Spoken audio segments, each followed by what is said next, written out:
It never ends. It never ends.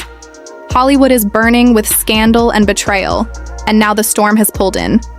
Blake Lively, Justin Baldoni, Rebel Wilson, Melissa, Nathan, Camille, Vasquez, and names so powerful that the entire industry is gasping for air, because every secret, every whisper, every accusation is colliding in a spectacle so explosive that the truth itself feels like a weapon waiting to detonate.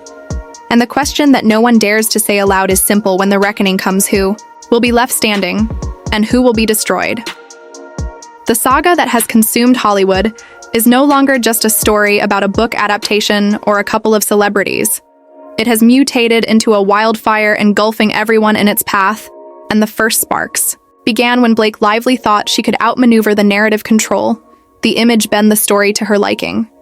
But what she did not expect was that the very people she trusted to protect her empire would become liabilities, that the machine that polished her image and crafted her fairy tale would start to crumble before the eyes of millions. And now the chaos spreads like poison threads, tying her to Justin Baldoni, the visionary director turned lightning rod of scandal, to Candace Owens, the relentless voice who pierces through Hollywood's false fronts, to Taylor Swift, the former best friend turned silent shadow, whose absence speaks louder than words, to Isabella Ferrer, the rising star caught in the undertow, to Rebel Wilson, the actress who should have been writing a victory lap for her directorial debut, but instead finds herself branded in lawsuits and cross-complaints, dragging Melissa Nathan, the supposed crisis manager, who seems to summon more crisis than control, into the battlefield. And through it all, there is the digital roar, the reporters, the gossip columnists, the faceless trolls, the anonymous sites that pop up and vanish like smoke, leaving reputations in ruins as quickly as they appear. And here lies the brutal truth. The scandal has evolved into a beast of its own. It is no longer just Blake against the world. It is no longer just Justin defending his name. It has become an interconnected web of lawsuits, subpoenas, smear campaigns, crisis management, gone rogue, and the haunting realization that no one, not even the wealthiest, not even the most powerful, not even the most connected, is safe. Once the machine turns on you, and at the center of this hurricane stands the words that keep echoing over and over: the reckoning. The reckoning, the reckoning. And what does that mean? Is it a legal reckoning, where discovery drags private texts into the public? Is it a cultural reckoning, where the audience decides that it no longer believes the carefully staged image of its icons? Or is it a personal reckoning, where allies, friends, colleagues, and lovers suddenly become enemies, witnesses, and opponents? And the devastating reality is that it is all three happening at once. Blake Lively, once untouchable, has been reduced to desperate legal maneuvers, reaching into multiple states, trying to argue that even a gossip blogger holds information that could determine her fate, because that is how fragile her defense has become. That is how paper-thin her shield now feels. The woman who was once draped in couture, striding past paparazzi with perfect confidence, now hides behind lawyers who scramble to keep the walls from caving in. Yet every filing, every argument, every new subpoena seems only to invite more chaos, to drag more names into the dirt, to make more enemies out of those who once were silent and watching, because now the silence is breaking. Rebel Wilson, once a star beloved for her humor, is now painted as a manipulator, a faux feminist, willing to weaponize her platform to destroy those who stood in her way. Melissa Nathan, once the fixer, now implicated as the architect of shadow campaigns, anonymous websites, racially charged smears, grotesque whispers designed to break reputations. Beyond repair, and even Jed Wallace, the legal mind, who many thought stood untouchable, now drawn into accusations of coordination, collusion, manipulation. The dominoes keep falling, and what makes this entire saga so hypnotic, so impossible to look away from, is that every collapse, every downfall, every revelation seems to echo another. Because Hollywood has played this game before. Smear sites, anonymous accounts, whispers of trafficking, money laundering, manipulation of women for power. It has the stench of scandals past, but amplified by the digital age, where nothing disappears, where every screenshot, every text, every deleted post can reappear in a courtroom, or worse, in the court of public opinion. And the deeper you look, the clearer it becomes. This is not about one film. This is not about one actress. This is not even about one director. This is about the machinery of Hollywood itself, the rot within the system, the way narratives are weaponized, the way silence is bought, the way careers are made and destroyed, not by talent, not by art, but by who controls the story. And for once the story is not in control. For once the story is a runaway train and Blake Lively is tied to the tracks as Candace Owens throws gasoline on. The fire as Rebel Wilson thrashes in lawsuits as Camille Vasquez steps forward with the cold, sharp precision that already crushed Amber Heard and made her name legendary in the courtroom, as Baldoni walks a tightrope between savior and scapegoat, as every whisper of Taylor Swift hovers like a ghost reminding us all that silence itself can sometimes be the loudest betrayal. And every time you think the smoke might clear, it only grows thicker every time you think the worst secret has been revealed. A new filing, a new leak, a new name drags the saga back into chaos. And what becomes undeniable is that the saga is not ending. It is multiplying. It is metastasizing like a disease, infecting every player, every witness, every fan who thought they could remain just an observer because the reckoning is coming, and when it does, there will be no safe place left in Hollywood, no fairy tale left to believe. As the fire rages brighter, the battlefield grows wider, and what makes this saga unlike any other is the sheer number of players now trapped inside its spiral, because at first it was Blake.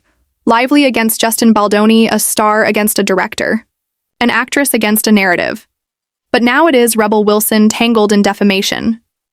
Suits Melissa Nathan exposed as a puppeteer of smear campaigns, Brian Friedman balancing loyalties between clients who are suing each other, Camille Vasquez carving her way into the mess with sharp precision, Jed Wallace accused of whispers behind defamatory sites, and Taylor Swift silent but looming, a ghostly reminder of friendships broken, of alliances that might resurface at any moment. And what chills the spine is that this is no longer gossip, no longer rumor. It is evidence, filings, lawsuits, cross-complaints, discovery documents, screenshots, texts, websites, records dragged into the light piece by piece, and each piece more horrifying than the last. Anonymous sites comparing a female producer to a madam for oligarchs. Grotesque falsehoods spread under the cover of secrecy. Text messages from a crisis manager laughing about building a site so harsh it would crush a woman into silence. Rebel Wilson, once claiming to speak for women, now accused of weaponizing her platform to destroy other women in business disputes, and Blake Lively, once parading as the perfect Hollywood fairy tale, now desperate to tie even gossip bloggers into her defense, as if everyone in the ecosystem must carry her weight. But the ecosystem is collapsing because Hollywood thrives on silence, on fear, on the unspoken understanding that everyone plays the game and nobody gets caught. But now the veil is gone. Now the curtain has been ripped open and the audience is staring into the machinery that has always lurked beneath the red carpets and glossy magazine covers, and what they see is terrifying smear campaigns organized by paid professionals, anonymous, trolls manufactured to look organic, websites built to destroy reputations in the ugliest ways possible. And when you connect the dots, it becomes clear this is not just Rebel, this is not just Blake, this is not just Baldoni, this is the industry. Itself an industry where silence is currency, where truth is a liability, where power is measured not in talent or art, but in how well you can control the narrative. And when the narrative slips, you become prey. And what makes this story spiral deeper is that no one is clean. Rebel accused of defamation, Blake accused of manipulation, Baldoni accused of using fixers, Melissa accused of orchestrating smears, Brian Friedman accused of representing too many sides, Camille Vasquez accused of seeking fame through spectacle, Taylor Swift accused by silence, and Candace Owens accused of turning pain into clicks. And yet in this chaos, the public cannot look away because it feels less like a scandal and more like a reckoning, a cultural reckoning that says enough, that says we will not look at Hollywood the same way again. And as James Viteska declares, I hold the receipts, I hold the records, I hold the timelines. The suspense deepens. Because what if he does? What if the reckoning he promises is real? What if the stacks he claims to have are revealed? What if the names, the emails, the communications spill out in public, and every smear campaign, every shadow tactic, every whisper of trafficking or financial corruption is traced back to its originators? What then happens when the illusion is not only broken but exposed in undeniable receipts? Because this is not just about lawsuits anymore. This is about trust. This is about power. This is about whether Hollywood can survive when its ugliest truths are revealed in real time, And the irony that cuts through everything is that the people who set these campaigns in motion, the fixers, the strategists, the crisis managers, thought they were protecting their clients, thought they were securing power, thought they were saving careers, but instead, they have dragged those very careers into the abyss. Because you cannot put a monster back into the shadows. Once it has been dragged into the spotlight, you cannot undo a smear once it has been recorded in a filing. You cannot erase the proof once it has been read by millions. And so Blake Lively stands exposed. Rebel Wilson stands accused. Justin Baldoni stands scrutinized. Melissa Nathan stands implicated. Camille Vasquez stands sharpened. Brian Friedman stands conflicted. Taylor Swift stands silent. Candace Owens stands relentless. And the audience stands watching, unable to turn away. Because the show has become more compelling than any film, than any book, than any adaptation. And the question that hangs over all of it is simple. How much deeper does it go? How many more names will fall? How many more masks will crack before the reckoning truly arrives and the collapse feels inevitable? Because when one mask cracks, all masks shatter when one lie unravels. Every lie begins to rot when one player is pulled into the arena. The others cannot help but be dragged in screaming because Hollywood has always been a careful balance of image and silence. But silence has been broken, an image is bleeding, and the battlefield grows larger. With every passing day, Rebel Wilson swearing she is a feminist fighting corruption. Yet her own texts painted in filings as racist, grotesque, and manufactured. Blake Lively swearing she is the picture of grace. Yet her every motion in court screams desperation to bury truth. Justin Baldoni swearing he is a victim. Yet behind him, a swarm of fixers, strategists, lawyers, crisis agents pulling strings, and the public stares at the contradictions, unable to reconcile the fairy tales they were sold with the monsters emerging from the wreckage. Because how do you process that the smiling woman who held hands with Taylor Swift at red carpets is the same woman begging a judge for gag orders? That would silence critics. How do you process that the quirky comic actress who made jokes about her weight in interviews is the same woman accused of commissioning websites comparing another woman of color to a trafficker? How do you process that the man who built his image on sensitivity and vulnerability is surrounded by legal operators accused of whispering campaigns, smear machines, and scorched earth tactics? The answer is, you cannot. You only watch, you only gape, you only hunger for the next revelation, because the spectacle is too enormous to look away from. And with spectacle comes blood, because every deposition, every filing, every leaked receipt is not just a document, but a weapon, a bullet fired across a battlefield, where there are no survivors, only casualties and reputations burned to ash. And in the middle of this inferno stand the lawyers. Because Brian Friedman is no longer just an attorney. He is an executioner to some and a savior to others, accused of threatening to sue Blake Lively into dust, accused of orchestrating Rebel Wilson's defense, accused of knowing too much about smear campaigns to ever step out clean, yet still walking into every room like a man who cannot be touched, and opposite.